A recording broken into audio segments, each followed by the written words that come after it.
welcome to GenFriends. I'm Cheri Hudson Passey from Carolina Girl Genealogy, and I've got, as usual, a fabulous panel. We have Bernice Bennett from Geniebroots. Hi, Bernice. Hello. So good to have you here. Laura Hedgecock's here from Treasure Chest of Memories. Hey, Laura. Hey, how are you doing? I'm good. I'm glad you're here too. I love your quilt behind you. It's beautiful. Thank you. Beautiful. And we've got Melissa Barker, our archive lady, with us tonight. Hi, Melissa. Hello, hello. Mary Roddy is here with her fabulous quilt behind her from MKR Genealogy. And last but certainly not least is Shelley Murphy, Family Tree Girl. Hey. Hey, how is everybody tonight? We are great. And you know, we decided, since we're recording this on Martin Luther King Day, that we wanted to do a show dedicated to Martin Luther King. And so Shelley and Bernice have been willing to kind of step up and lead us through this. And so I'm going to first turn it over to Shelley. Shelley's got some questions she wants to ask us. Yeah, I do. Well, we know we are celebrating since the assassination of Dr. Martin Luther King. And what I'd like to know is, do any of you have any favorite quotes you want to share? Bernice, I'll start off with you. Do you have a quote that you want to share? Yes. And I'll go last, but I'll call you guys in order from how you are on the screen for me. Yes, I do have a quote, and it's from the letter from the Birmingham jail, April 16, 1963. And I definitely remember this, folks. So this is the quote. Injustice anywhere is a threat to justice everywhere. We are caught in an inescapable network of mutuality, tied in a single garment of destiny. Whatever affects one directly affects all indirectly. I love that quote. It's beautiful. Beautiful. That is beautiful. Thank you. Cheri, you want to go next? Sure, good, because then nobody will steal my quote, right? I love this, especially with everything going on today. We must learn to live together as brothers or perish together as fools. Yes. Love that. Another excellent one. Gives me chills. Yeah. Laura? I could only narrow it down to two. I couldn't get one. You can give as many as you want. Okay. The first one that I love is darkness cannot drive out darkness. Only light can do that. Hate cannot drive out hate. Only love can do that. And he preached that on Christmas Day in 1957 in the Dexter Avenue Baptist Church in Montgomery, Alabama. Beautiful too. Gorgeous. Yeah. And then the other one I love is, and I'm trying to remember where this was. I'll have to look in a second. If you can't fly, then run. If you can't run, then walk. If you can't walk, then crawl. But whatever you do, you have to keep moving forward. I love that one. Do you know where that's from? No. One, I meant to look that up, but I love both of those. That's beautiful. Just beautiful. Okay, Mary, and then we'll go to Melissa. The darkness one that she just said was one of mine. But another one is, love is the greatest force in the universe. It is the heartbeat of the moral cosmos. He who loves is a participant in the being of God. And that was in a handwritten letter that he wrote in the 1960s. You guys are just beautiful. Chills. Every time somebody, I get goosebumps. I get chills. Well, it's interesting that we're looking at quotes back prior to his assassination in 1968. And those things are still relevant today in 2021. Well, if you think about it, he was not just a civil rights leader. He was also kind of a theologian. Yeah, Reverend. Yeah. But not Reverend, just a pastor, but right. I get you. He really had a lot of theology through his messages. And that stuff is always going to stay relevant. Right. Melissa, you ready? I don't hear you, Oh, dear. can't hear you. Are you sitting There on? I am. Yep. This quote I actually have had written down for years and years and years and years. And be honest with you, when y'all said, quote for tonight, I was like, oh, I have one because I've had it written down for years. My quote is, life's most persistent and urgent question is, what are you doing for others? Mhm. And I don't know honestly where it came from or what speech he had it in or how he did it, because I think I found it. I don't even know where I found it, but why I have it written down and why I read it often is because I have a philosophy that if you're doing for others, then you can't fight with others. Mhm. You Yeah. can't, you can't not be friends with others. I don't know. It just, Right. the service and doing for others is what we all should be doing. And of course, the whole legend of the nonviolence, Mhm. yes. and hit that part of the Mhm. mission too. Yeah. So I think Hey, that's Shelley, do you have a critical. quote? I have two little quotes. Okay. And the one is, the time is always right to do what is right. Yes. And I'm not quite sure if that was part of the speech he did at Oberlin College in a commencement speech in 1965, or if that was part of his Nobel Peace Prize in Oslo in 1964. So I'm just not sure. Yeah, I love And the other one, it's really hangs on me. It's just like I want to say, look, there's only right and wrong.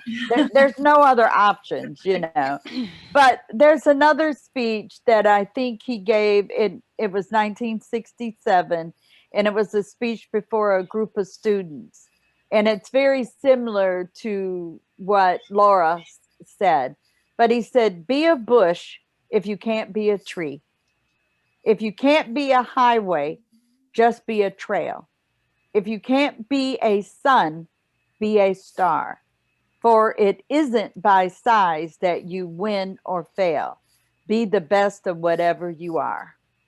love that. Yeah, beautiful. I thought that was really pretty. And I thought, you know what? I think I might have to put that one up and frame it, or one of them, where it's just the words and things. Sure. So I looked up mine and it also is 1967. yeah, so that would have been pretty much a year before. Yeah, Bernice? Hey, yes, and I can't tell you exactly where it came from, but the ultimate measure of a man is not where he stands in moments of comfort and convenience, but where he stands at times of challenge and controversy. I love that one. Yes. That one's beautiful too. Beautiful. They're all beautiful. So another question, and I'll go back in the same order, is for those of you that were alive at this time, what were you doing in 1968 when you heard or found out that he was assassinated? Or when was the first time you heard about Martin Luther King, as a child or a young person? So kind of two prongs, and take whichever way you want. Some of us got a lot of information about King. Maybe he came to a city or a community, where you lived. I remember there was a march, and we had a local march in Grand Rapids, Michigan. And I think it was the March on Washington, but it also happened, and my dad was in it. We have a picture of him in the march. And so share with us so people can think about, when did you hear about the assassination or hear about Martin Luther King, and realizing what his mission was and what he did for I don't want to say for so many years, because his life was cut short. So I'm going to go back to you, Cheri. Okay, I remember very distinctly, my father was in the Air Force and we were stationed in Bermuda. And I remember we were sitting in the car waiting to pick him up, and he had come out. I was in elementary school, so he had come out and gotten in the car, and I remember him saying, they killed him. Mm. And my mom said, who? And I remember, you know, him saying Martin Luther King, someone has shot him, because see, we were in Bermuda. And so the news wasn't, Right. and so he heard it as he came off his flight. He was a flight engineer, and we were picking him up. And, you know, just a kid, I was like, it just got to me because somebody had been killed, number one, because you never want to hear that as a kid, right? And then it took me a while to figure out, because I wasn't really old enough to understand, you know, and we weren't in the States, you know, Right. we hadn't been in the States for almost 3 years. So, but I distinctly remember him getting in the car, telling my mom, and just the what, you know, in their voices. So that's what I remember. That's what I was doing that day, is sitting in a car waiting for my dad. Yeah. Bernice? Well, first of all, I have lots of memories of Dr. Martin Luther King Jr. Simply because I grew up in New Orleans, and I grew up in all segregated schools, and really everything was very difficult during that period of time. So whenever we would talk about civil rights and change, it was always associated with the movement, what Reverend Martin Luther King Jr. was doing. So I always think of him as, when we talk about today, we're celebrating his life, his birthday.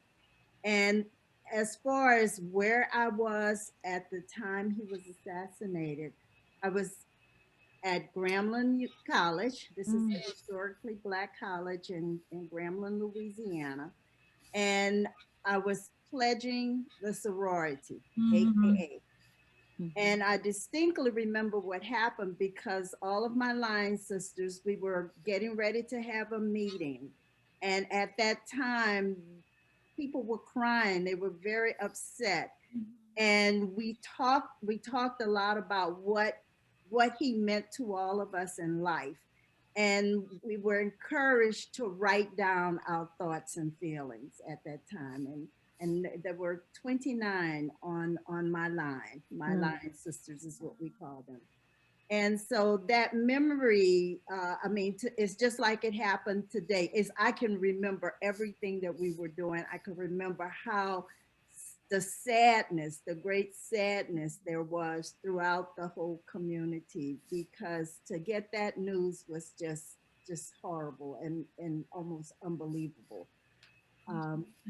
No, Bernice, you said that they encouraged you to write it down. Did you write it down, and have you shared that with your children? I wrote it down, but come on, I was in my junior year. Who knows what I did? Oh, okay. I was so who knows what you scrapbook did today to see if I put it in the scrapbook, and I didn't. I put a lot of things in the scrapbook, but I didn't put those thoughts in the scrapbook. So they're in my head. There. You need to get all that out and written down to pass down. You do. Yeah, to your granddaughter. Exactly. Yeah.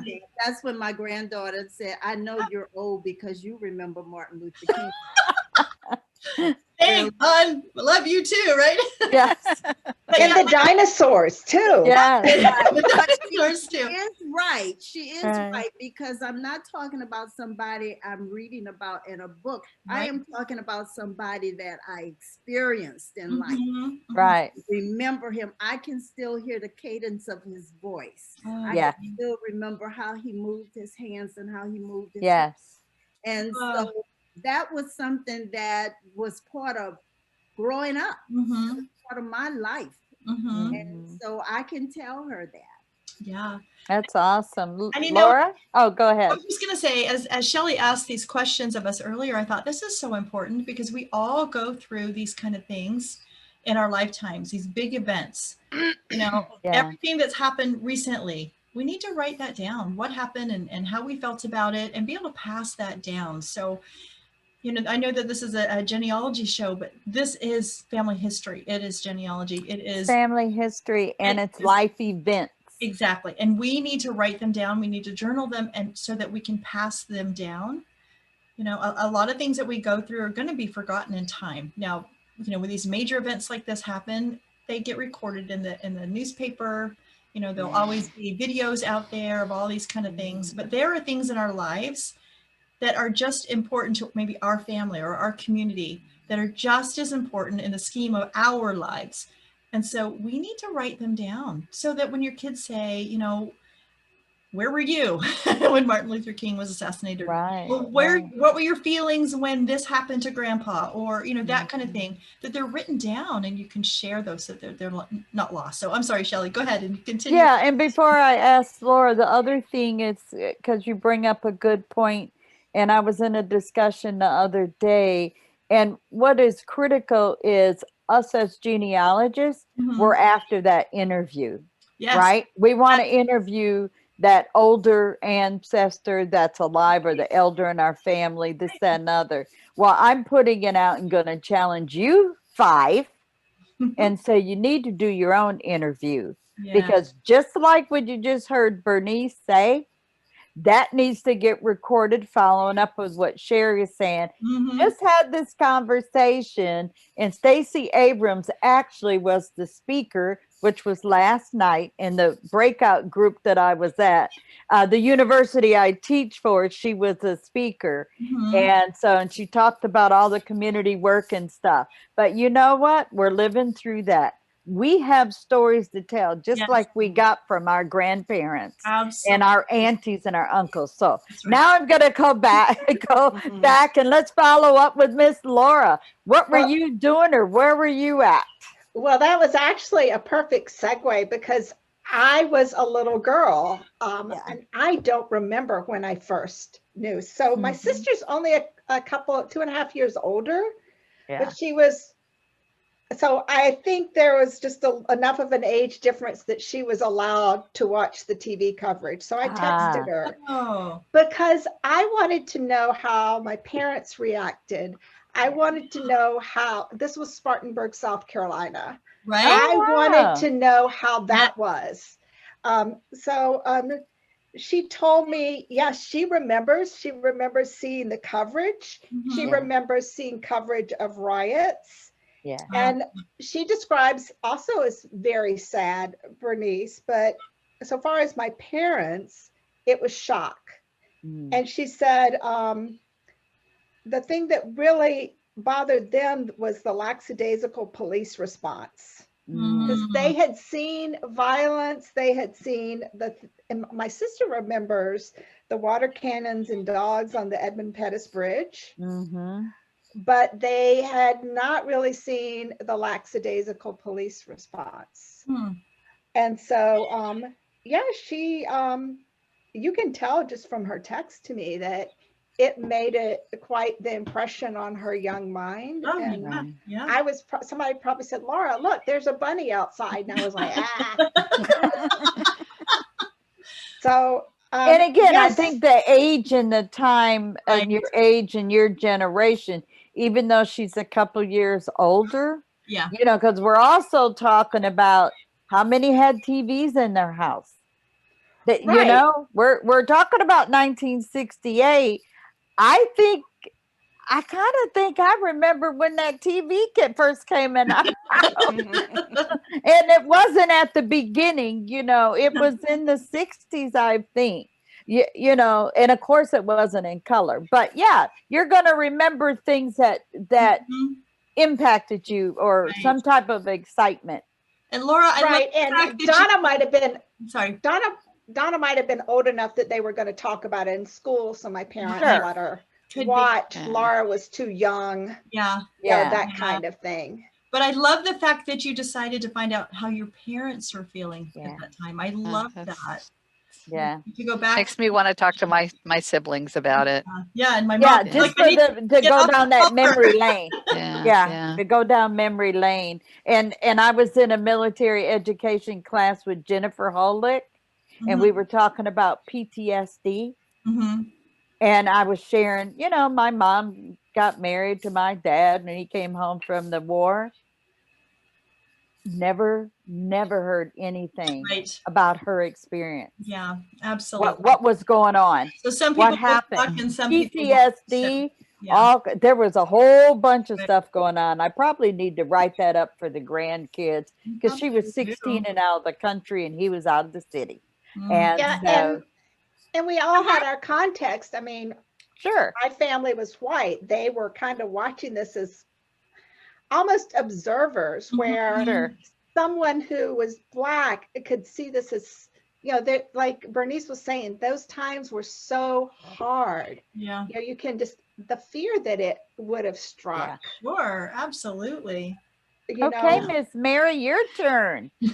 Um, What so were you doing? I was young too, and I grew up in California in a Marin County, a very, very white community. Mhm. I don't remember. What I do remember is I'm number 5 out of 6, and I had, so 4 older siblings, Mhm. and my sister is 7 years older, my sister Tori. So I was impacted a lot by the music that she listened to. Sure. And I really remember the song, the Dion song, Abraham, Martin, and John. Yes. Yes. I remember that. So, and so that was really probably what I knew about Martin. That came from that song. Well, in my house, my parents watched the news in front of the TV, and the kids sat in the kitchen and ate dinner. So we didn't have the news. I didn't. I mean, and my mother was a shelterer. She didn't want her innocent little daughters being exposed to some of these things. Yeah. And so I'm sure I didn't know much. But the other thing I want to say, as an adult, my husband and I took a trip. I was probably, I think it was like for our 30th anniversary. But we had a night and a day layover in Atlanta. So we went to Martin Luther King's home. And I just was so taken with everything in that museum of his home, and what the docents say, and particularly about the way he was raised. It was just a very, I think his parents were exceptional people, and the kind of values that they instilled in him.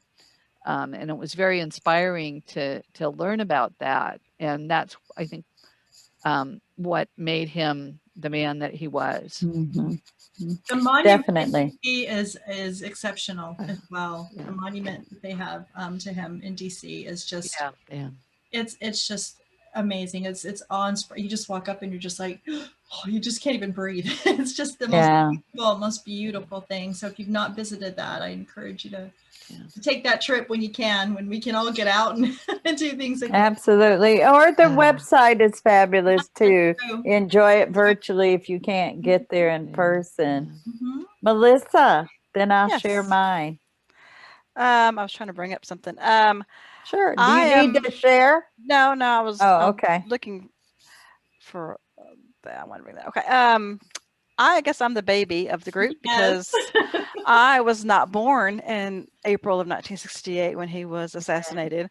I was not born until 9 months later in January of 69. So I guess maybe you could say I was conceived around that time. Yeah.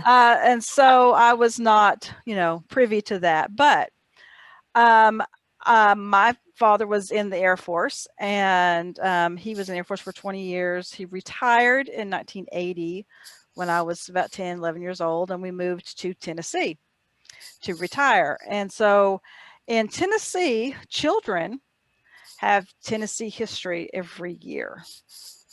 And so because Martin Luther King was assassinated in Memphis, we got a very huge, big dose of that history every single year. It's one of the things that I can say that Tennessee does right is they teach Tennessee history. And so we got that. I mean, we colored pages when I was little, Martin Luther King. And then as we get older, they really tell you more about him and his ministry, his causes, and his assassination, because it happened in Memphis. And so I would have to say that the first time that I really realized who he was and what had happened was in school.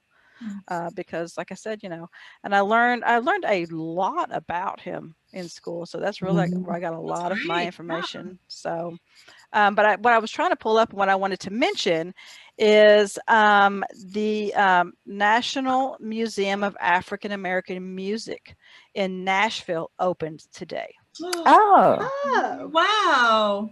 Yes. That's fabulous. That's Yes, fabulous. it is a brand new, it's We'll have to African put American the link Music on. Museum. Yeah, I'll give you the link. Yeah. yeah. I'd like to go look and see. They got a page and stuff. I really would Yes. like to see that. Yeah, That's wonderful. Yeah, So, that's great. so my memories on that day was, well, first let me say Calvin Murphy, or Koo Cal, as he was known in the neighborhood, or even to the nieces and nephews, they called my dad Koo Cal. So anyway, there wasn't anything going on that we didn't know about. And this is probably why I'm a news junkie, and two of my other brothers and the other ones are not as bad as we are. It's almost like 24/7. But during the civil rights era and things, anything that was on TV, we were sat in front of that TV to watch it, number one. And of course, there was local issues that had went on. I remember my dad suing the city because he was called a name, and one in down, one more to go. He was an accountant, bookkeeper for the city. This is Grand Rapids. This is way back. So we lived around all that civil rights and him being involved, doing the marches and things like that. I was in school, and I remember the intercom, and the school is right across the street where we lived. And if you're familiar with Grand Rapids, the school is called Sigsbee. And I don't know if Laura knows where I'm talking about, which is on Fuller Street in Sigsbee, actually. And our house was directly across the street from on the playground. And so the intercom thing went on, and they called all the teachers to the office. And that's when they told them that King had been assassinated. And Mrs. Ross came back into the classroom, bawling her eyes out, trying to tell a classroom. And I think I was in the 6th grade, and it was Mrs. Ross. And that alone, her coming back in, was trauma for all of us, because we didn't totally understand all of that, except that we know somebody was killed. And then they sent all of us home.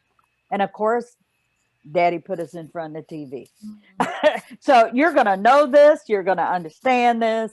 And again, we were right on the edge of, say, from a totally black type area, and now integrating into the white neighborhood. And at that time, we moved into the house in 1954. So we came from Henry Street and came up to Fuller Street, and we were the second house on the corner. I don't know, Laura. And I know where Fuller is, but I can't think where Sigsbee is. Yeah, and that's where the school is, which is 1 block from Wealthy. And then there's that whole East Grand Rapids and the whole 9 yards. So, but that was I remember her coming back in, and she was white, because we had very few black teachers in the school I went to, and plus that area of town where we had moved to. And because I believe because I went to Sigsbee, and then I went to high school at Ottawa Hills, but I got held. The whole school got held back while they were building something, for the high school, because we went at 9th grade to high school at that time. I don't know what they're doing now, but that was my trauma.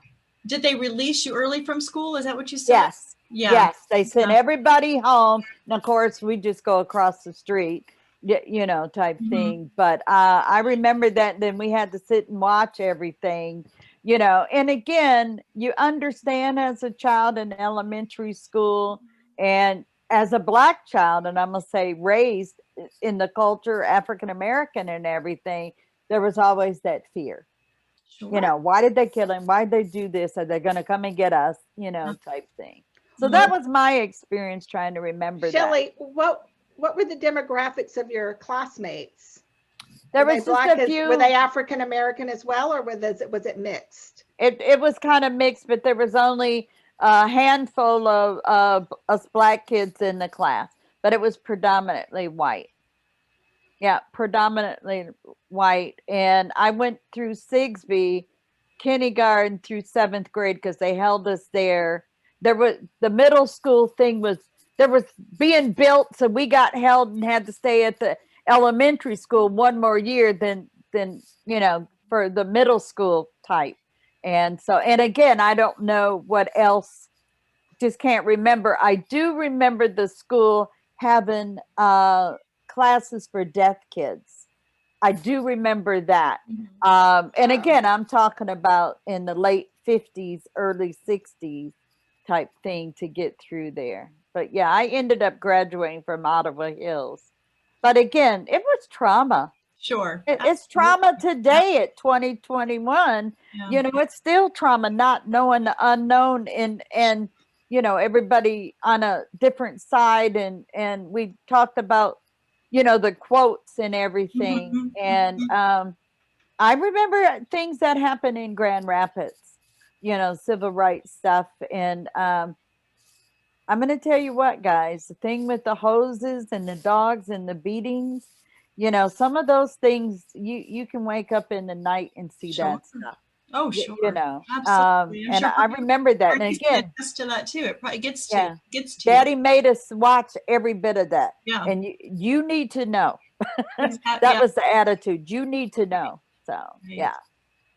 Thank you. Wow. Thank you, Shelley, Wow. for leading us in this part of the discussion. Yeah. I think it's really important that we think about these things that happen and talk about them and record our experiences, all those kinds of things. It's just really important for us. I think it's cathartic for us to put those things down on a piece of paper because they are traumatic. And then it's helpful for those that come after us to know what it really was like, because all they're going to see, like Melissa, she's just going to see things that she reads in books, right? She's going to the newspaper accounts, but to read something that someone actually wrote down that day, or in the weeks that followed, that how they were feeling, is so much more informative, and it gives you really an impression of really what was going on and what happened. So I think that's so important. So thank you, Shelley, for doing that for us. And then Bernice is going to talk to us about some programs that are going to be coming on around the country for Black History Month. Black History Month. And I don't know how many individuals even know about all the events, but I want to share with you a couple. Okay. The Association for the Study of African American Life and History, we call it ASALH. This organization was founded by Carter G. Woodson in 1915. And Dr. Carter G. Woodson initiated, it was called at this time Negro History Week, in the second week of February 1926, to recognize the central role of African Americans in history. So ASALH, this organization, has the distinction of being the founders of Black History Month. So in February, they have picked a theme, and they pick a theme about every 2 to 3 years. They pick them way in advance. And the theme for next month is the Black family: representation, identity, and diversity. And they have several events taking place. Everything is virtual, and they have many, many free offerings. You can go to the ASALH website. We'll put that in the links. I'll send you the link. And also go to the Facebook page. They will have community festivals February the 1st, and they're going to feature Harvard professor and ASALH president, Dr. Evelyn Brooks Hickenbottom. They also have a panel discussion on African American foods, and that's February 6th. And individuals who have those special recipes, if you all remember, we put up our special recipes. They are also encouraging people to put up their special recipes. So go to the website and find out more about it, because Do you all know the Chief Food Network personality, Carla Hall? Well, she is going to kind of be the moderator, and actor Daphne Maxwell Reed. Oh, I remember her. Yeah. Prince of Bel Air. Yes, Okay, yes. so, yes. Oh, okay. Yeah. Petersburg, Virginia. Right. And then Yeah. there's a big marquee event. It's February 20th. Finding Our Roots in African American History. There's going to be a conversation with Henry Louis Gates Jr. and Evelyn Brooks Hickenbottom. Oh, So good. there's just a lot going on through Asala, so please check that out. Also, in many communities, you have the Afro-American Historical and Genealogical Societies.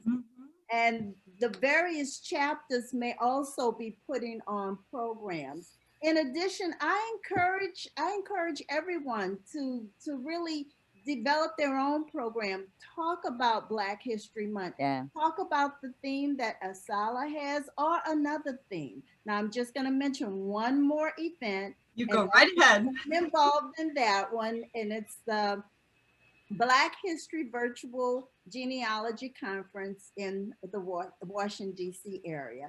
And our theme is looking backwards, moving forward.